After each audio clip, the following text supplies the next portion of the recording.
Adalah malam yang ke-16 kita salat tarawih. Tradisi masyarakat di kampung saya di Banten itu kalau sudah malam ke-16 ini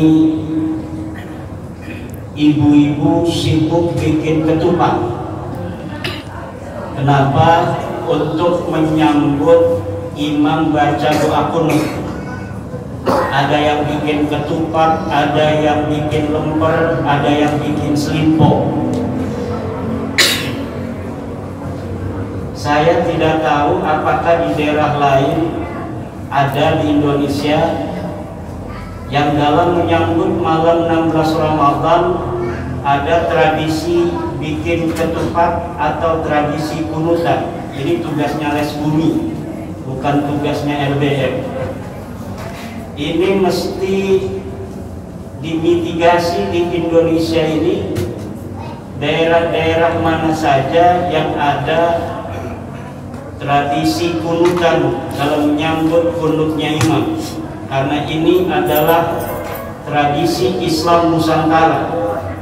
Ini penting karena Islam Nusantara adalah tipologi Islam yang sudah terbukti memiliki kesaktian, tipologi Islam yang telah terbukti memiliki imunitas komunal di dalam menjaga dirinya dari serangan budaya-budaya asing. Kenapa saya katakan bahwa Islam Nusantara ini memiliki kesaktian? Karena Islam Nusantara ini dibangun oleh para wali songo, ditopang oleh kerajaan Majapahit Islam atau Kesultanan Demak. Tapi ketika Kesultanan Demak itu hancur, tradisi-tradisi Islam Nusantara tidak ikut hancur. Kita dijajah ratusan tahun oleh Belanda. Tapi ketika Belanda pergi, tidak ada budaya-budaya Belanda diasimilasi dalam tradisi-tradisi keagamaan Islam Nusantara. Bahkan posisi ulama-ulama Nusantara hubungannya dengan Belanda adalah posisi oposisi diametral.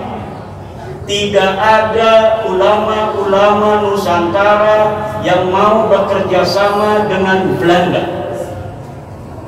Tidak ada ulama-ulama Nusantara yang muktabar yang mau jadi mufti Belanda. Makanya pangkat mufti Belanda diberikan pada imigran Muslim lainnya. Tidak ada budaya-budaya di dalam tradisi keagamaan Islam Nusantara yang ada kaitan dengan tradisi Belanda.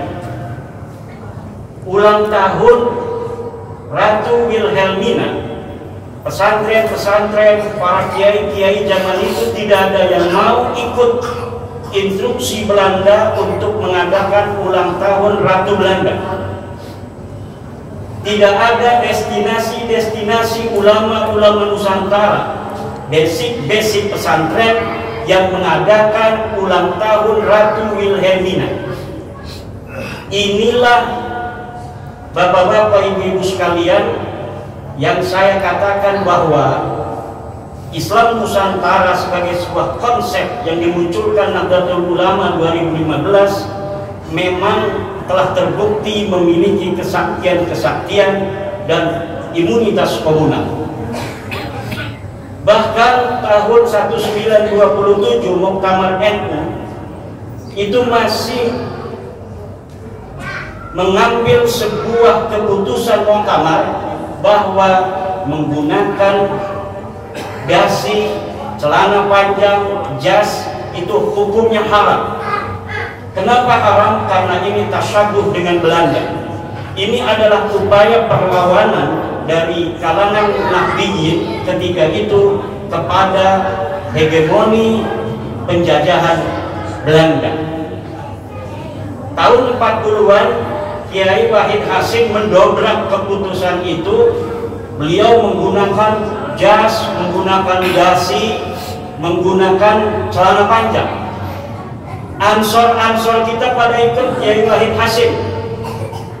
Akhirnya pada Kombes di Kudus Ansor itu Kiai Asnawi Kudus marah-marah di arena Kombes karena anak-anak NU yang dari Ansor pakai celana panjang.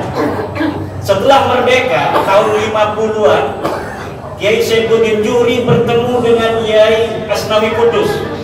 Dalam keadaan Kiai Saifuddin Juhri menggunakan jas yang rapi, dasi dan celana panjang. Ketakutan Kiai Saifuddin Juhri, jangan-jangan nanti saya dimarahin lagi, kayak seperti Kombes Ansor tahun 38 itu. Ternyata kata Kiai Asnawi Kudus, dulu saya haramkan menggunakan dasi, jas dan celana panjang karena tasabuh bil kufar, tasabuh dengan Belanda. Kalau sekarang menggunakan celana panjang itu bukan tasabuh dengan Belanda, tapi tasabuh dengan Kiai Wahid Hasyim dan Insinyur Soekarno. Akhirnya dihalalkan itu kama qala Syekh Asnawi Kudus.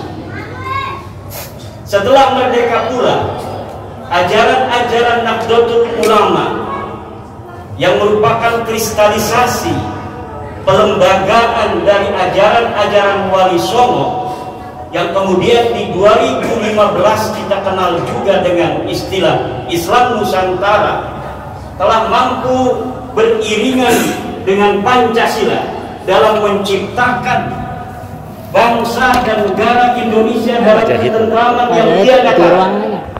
Memang ada beberapa masalah di sana, tetapi relatif semua itu bisa untuk ditangani oleh kebangsaan kita yang mayoritas muslimnya adalah Muslim Nahdlatul Ulama, Muslim Islam Nusantara, Muslim daripada ajaran-ajaran Wali Songo.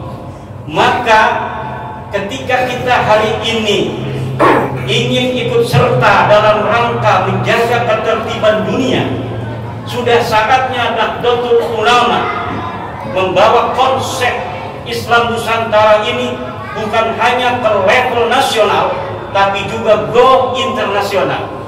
Sudah saatnya Nahdlatul Ulama tablighu mafahimi Islam Nusantara ila jami'i anha'il alam, untuk menyebarkan konsep Islam Nusantara ini ke seluruh semesta raya.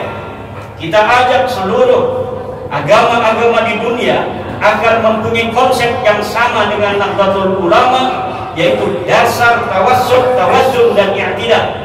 Dan kita ajak seluruh konsep-konsep dasar negara di dunia ini untuk mengikuti konsep dasar Pancasila, di mana seluruh agama, seluruh etnis dan suku di dalamnya dilindungi oleh bangsa negara itu sendiri. Banyak orang atau kelompok komunitas yang ingin menyebarkan, membangun peradaban di dunia ini. Yahudi mempunyai konsep protokol Zionis. Dia ingin mengembangkan peradaban dunia menurut konsep Yahudi. Saudi, dia memiliki mafahim al-Wahhabiyah, bagaimana peradaban dunia Islam dibentuk di dalam tradisi-tradisi Wahabi. Lalu Nahdlatul Ulama, ketika kita ingin berperan di dalam membangun peradaban dunia ini, konsep apa yang kita miliki?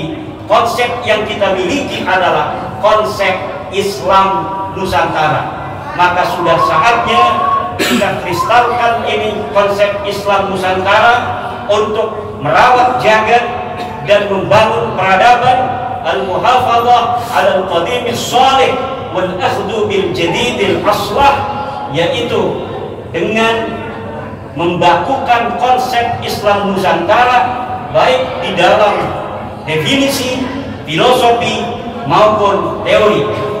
Kita berdoa mudah-mudahan Nahdlatul Ulama semakin memberikan manfaat di dalam peradaban dunia ini dalam menciptakan keharmonisan dan perdamaian di tengah-tengah dunia.